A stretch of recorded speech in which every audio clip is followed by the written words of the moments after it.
You're going to hear an audio tape of Grandma Iole Banker, and I'm going to show you photos of the family. These were taken at Mary's Market Cafe in Sierra Madre. We went there many times and enjoyed brunch up there a lot.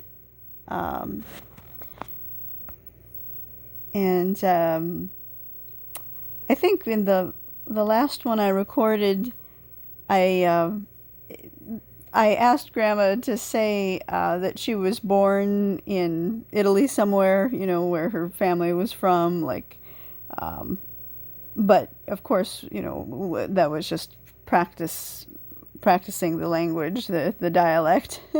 So she was really born in Peekskill, New York. So her parents had been living here in the United States for about 2 years. I think they came over in 1921, and she was born in Peekskill, New York, in 1923, and they lived at Croton-on-the-Hudson, but she was born in Peekskill because that's where the hospital was. So I love that smile and that enthusiasm. Wow.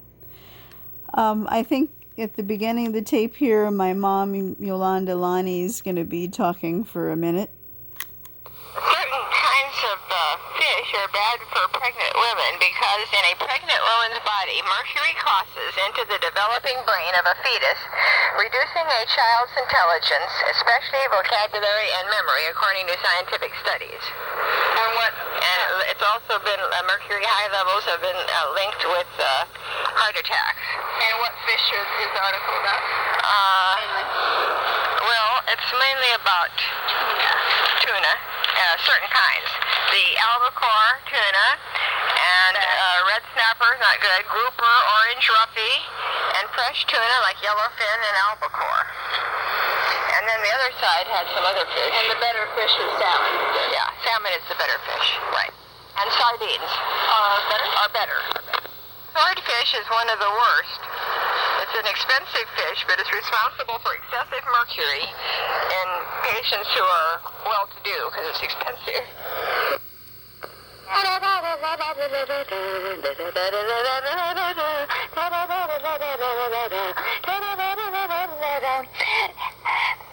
Felice 5 de Mayo. So I think that, yeah, that was definitely Grandma Iole singing what I think was La not La Cucaracha, or some Cinco de Mayo song. I guess not La Cucaracha, some other song. Let's see that again. Whoops. Who are well-to-do because it's expensive.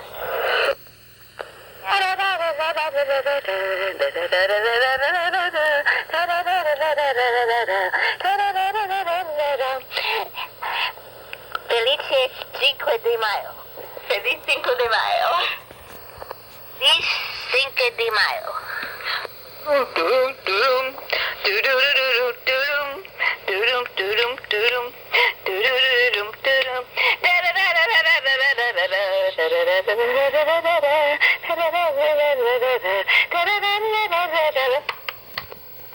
What? Green Hotel. What about it?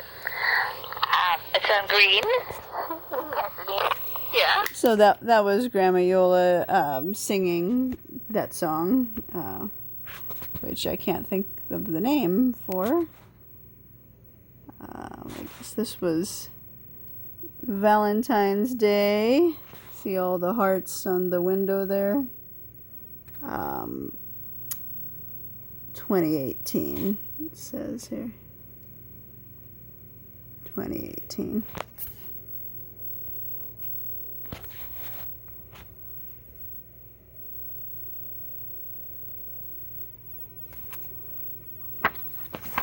Okay. Yeah, this is Grandma Iole's voice singing this. So now she's going to tell us about the Green Hotel. Green Hotel. Oops. What? Green Hotel. What about it? It's on Green. Green Street in Pasadena. What? Green Hotel. What about it? It's on Green.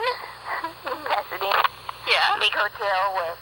It's an old hotel now, and I understand that they made condominiums out of them now. And it was at the end of the train. The train from LA went just right to the Green Hotel, and many, many kings and queens stayed there. Of course, that's the only hotel it was, I guess, probably. Ultra fancy. And then I played my violin there a few times for the people that were sitting in the lounge there. And with any orchestra, like, I don't know, I think it was Pete. They played the accordion. Like, I don't know how that came about. I don't remember who gave us looking there. I don't remember, but it was fun. So there was just a few? Just he and I. Wow. So just Pete, the accordionist that used to play with her, it was just him and her that were playing. Grandma Iole was playing the violin, and her friend Pete played the accordion. So, okay. Oops. So you played there a couple times? Just he and I. Wow. So you played there a couple times? A couple times. I think they paid us $10. That was a lot of money then. And you had to memorize all your pieces? You're so smart. So smart. Yeah, I would have loved to hear it. Would have been nice, but there were recorders, but only for real rich people. And you don't have any pictures of you playing the violin, do you? Not one. Play your violin? Many places. Like. So, I guess it was never recorded, My mom and I would have liked to have heard her play the violin, but I think she said it was recorded once somewhere, but we don't have the recording.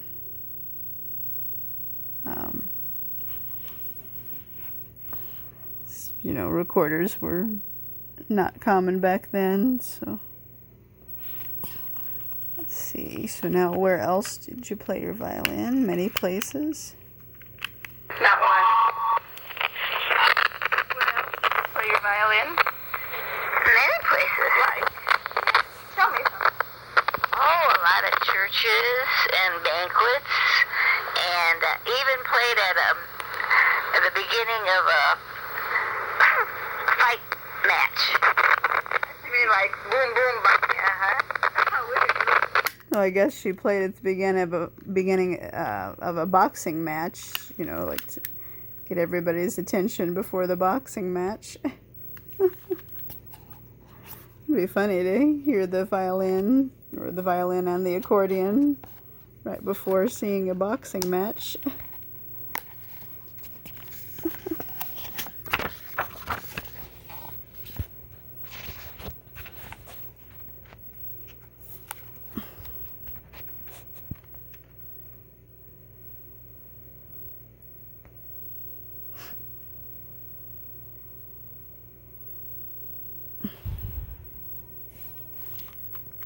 fight match? You mean like boom, boom, bang? How would it do violin right before? Yeah. Was it just you violin, or? And Pete playing it together. He played the accordion and you played the violin. Sounded really good, And let's see. Like weddings at all? Oh, yeah, weddings. And orchestras, of course, full orchestras. Any particular orchestra? Pasadena Civic was a big one. Oh, so tell me what orchestra you played your violin for. Pasadena Civic Orchestra, still playing today. How long did you play there for about? About 3 years. 3 years, geez. While you were like in high school? And weddings and... What about like a high school band? Or? No, violins don't play in bands. Oh. But they have orchestras, and I play there. That was like a class. Violin class? No, orchestra class. I had fun there. Only class I had fun. Except French. Didn't you like French? Well, I liked French. The teacher liked me, but she thought that I could have done better, which I know I could have. I never studied. And I was always late because one of my boyfriends would walk me to the class, and I'd sit out just before he had time to go in, and I'd talk the whole time, and I'd always go in late, and she'd get mad. So then I had to go get a detention slip. I was scared to death. Oh, yeah, and I was, because then they finally said, well, if you get any more, we're going to call your parents. I bet they're calling your parents. Hello? Hi. My mom started me out, I think I was only 6 or 7 when I started playing the violin. She that was her ambition, I didn't want to play the violin, but she wanted me to. And I remember So Grandma Iole was only about 6 or 7 when she started learning to play the violin, and her mom, Ida, played the mandolin. I think she learned no lessons or anything. She just kind of learned on her own, I think.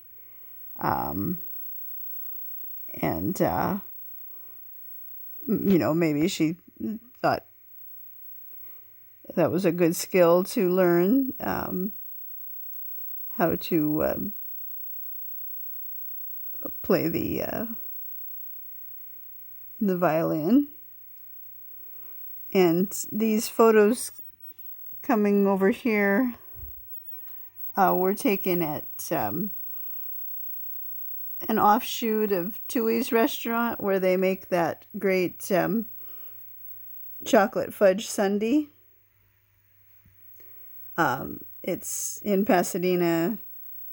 What's that place? What's that called?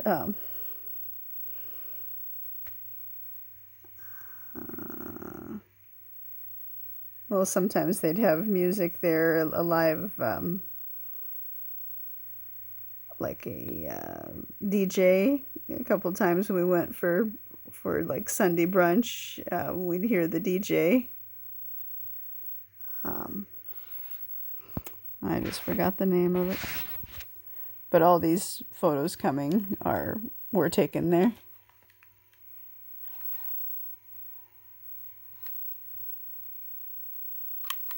her ambition was I didn't want to play the violin, but she wanted me to.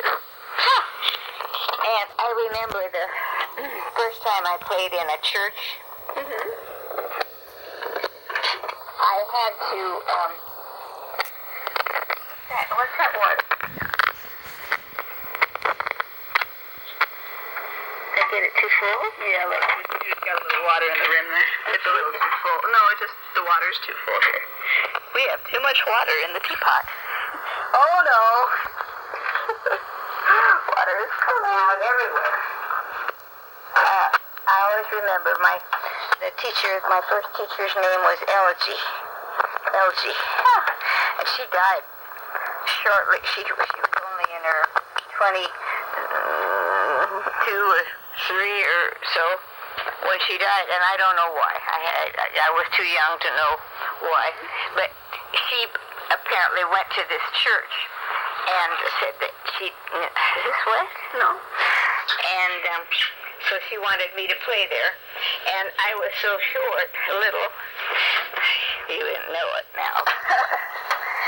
But she had to put a box so that I could reach the microphone. Oh my gosh, you must have been like 6 or 7 then? Yeah. So that was Grandma Iola's first violin teacher, and I guess she was performing at this church, Grandma Iola was, when she was really little, like only 6 or 7.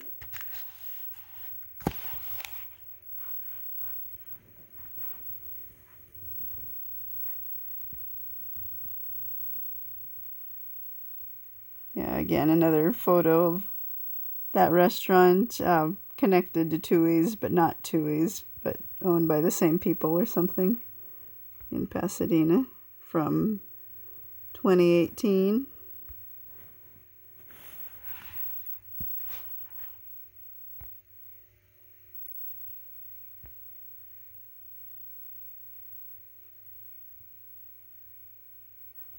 I think maybe we got the waffle there a couple times that she liked, and I know the sundae was a highlight. I forgot exactly what she liked there. And Your first performance? yeah, and of course everybody oohed and awed because somebody so little could play so good.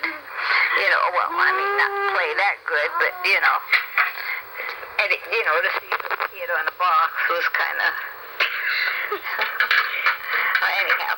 And then So she was standing or sitting or standing on a box because she was so short, so everybody was impressed, you know, that she was playing well as just a very young girl. was kind of anyhow.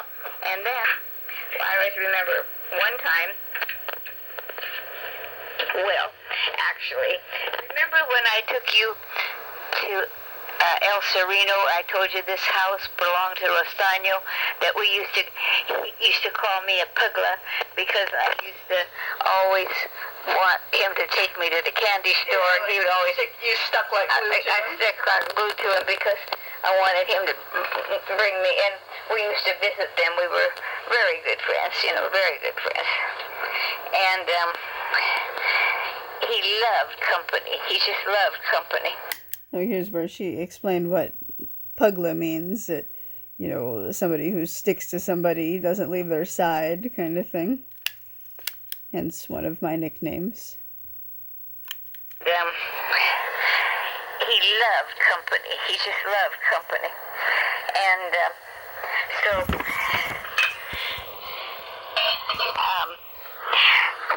I think I was about 16 when he passed away. And so they asked me if I'd play at his funeral. Oh yeah, I played at many funerals too. And of course, what could I say? You know, That must have been hard. yeah, it was hard. And all the people that were there really commented on how well the violin. They didn't know it was me because I was behind the curtain. Oh my I was gosh. behind the, you know, screen, whatever it was. You must have been good. And then my mom said that she saw a lot of people crying. You know, crying, of course, because he was gone, and crying because the music was very touching. And that's what I remember. Yeah, that makes you feel good when people are at least, you know, appreciating like that. Yeah. And then there was this guy. He was really, really good looking. That played the violin in the Pasadena City Orchestra. He was a little older than me. Oh, what did he look like? Oh yeah, no, he was just really good looking, like one of the guys on telenovelas. And Telenovelas, so Grandma Viola and I would watch a lot of telenovelas together, the Spanish soap operas. And these two next photos were taken at the Embassy Suites in Arcadia, a restaurant in the hotel there. And I think all three of these photos coming up. I'm not sure what's with the towel on Grandma's neck. She didn't really usually need a towel there, but you know what? Maybe I didn't put her far enough in her wheelchair that day, so she wanted an extra little bit of support so that, you know, she could sit up straighter. There wasn't a gap or something like that. Maybe that's what it was. So this was Mother's Day, 2018, May 14th. It's nice. Kind of like my two mothers there.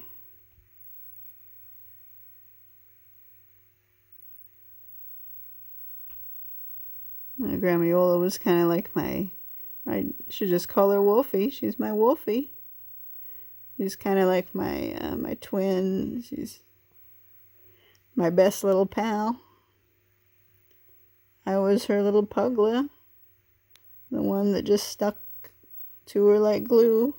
Would never let her leave her alone. Just follow her around, pugla.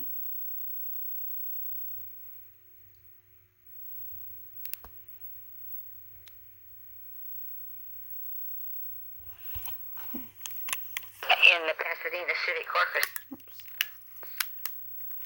Okay. That played the violin in the Pasadena. Who was that? He was really, really good looking. That played the violin in the Pasadena City Orchestra. He was a little older than me. What did he look like? Oh yeah, no, he was just really good looking, like one of the guys on telenovelas. And so he asked me if he could come over some night after we had practice, you know, and I said, sure. And he said, maybe we can play together, play our music, you know, maybe play a duet or something. Yeah. I said, oh, sure. And I was, you know, oh, God, I was seventh to heaven because he was so cute. But he never called me after that. Oh, That was really disappointing. poor baby. Yeah, that was one of my big disappointments. And another big disappointment was, I think I told you, I was walking home from school. And this guy, of course, you wouldn't never, ever dare do that nowadays. But he stopped the car. And he says, can I give you a lift home? And I said, I don't remember what I said. Maybe, I guess I said yes. And he was so cute, too. Not as cute as the other guy, but I said, oh, yeah, sure. So he took me home, and he says, where do you go? Do you go to high school? And I said, yeah. But he was already older than me. And he says, would you like to go to the show sometime? And I said, sure. And he says, I'm a manager of I think I told you, I'm a manager of the Cameo Theater. And he says, we'll go together. I'll just take you while I go to work, and you can watch the show. So I says, okay. So he did. I know my mom bought me some new high heels. Yeah, but it was so funny. I had high heels and bobby socks on. And then apparently he must have thought I was pretty young. And, or he just probably didn't like me, I guess. So anyhow, I didn't see him anymore after that. So I was pretty disappointed. Well, I'm glad they disappointed you, otherwise I won't be here.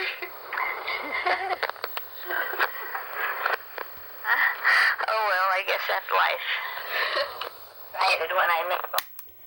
So just wanted to point out in these pictures here, sometimes Grandma Iole, my Wolfie, would need to have a blanket. So you can see there's a red heavy blanket there, a heavy red blanket, and I think she has on her sweater with the little white pearly buttons and maybe a kaolin jacket on top of that. So she'd be cold quite a bit, but you know, that changed, I think, the last year or so.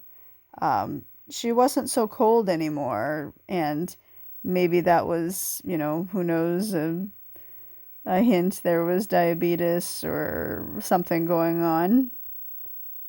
That was kind of interesting that she really wasn't cold anymore. So again, all these photos are at the Embassy Suites Hotel.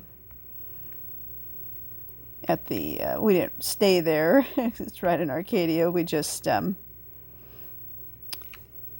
went to the restaurant there. Usually, like on a holiday when other restaurants would be busy, it was a good time to go there.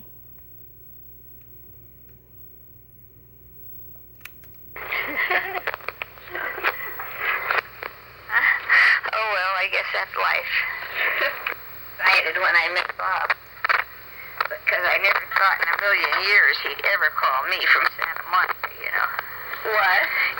Well, I lived in Monterey Park, and he lived in Santa Monica, and that, in those days, was pretty far. Yeah. You know, and he didn't write my number. I think I told you he didn't write my number down. Oh my gosh, that's so scary. What if he remembered it wrong? You know? Yeah. What would have happened? I don't know. And I thought, well, he says, well, what's your phone number? So I told him, Atlantic 12493. That's a phone number? Oh, okay, that's Atlantic 12493. This is a very important number. Atlantic 12493. And he says, and of course my mom would not let me go out with him until he had been to the house and she could look him over. Oh, really? Wow. In other words, I had to think up of some games or something to do at home. Oh, no. Because she wouldn't let me go out with him. And, so what'd you do the first time he came over? So the date, I guess their first date had to be at her parents' house with their parents right there, you know, watching over them kind of thing.